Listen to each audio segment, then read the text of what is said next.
Құлыным менің, келе ғой саған бір ерекше ертегі оқып берейін. Бір баяғыда 2 жас отау құрады.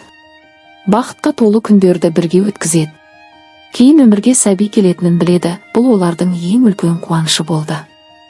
Көктемнің құлпырған күнінде әдемі ханшайым дүниеге келді. Күлкісі сыңғырлап, тәтті үні жүректерге жылу сыйлайтын. Кейде түнде барлық әлемі ұйықтап жатқанда, оның анасы оны алақанына алып, жұмсақ қырғақпен ұйықтататын.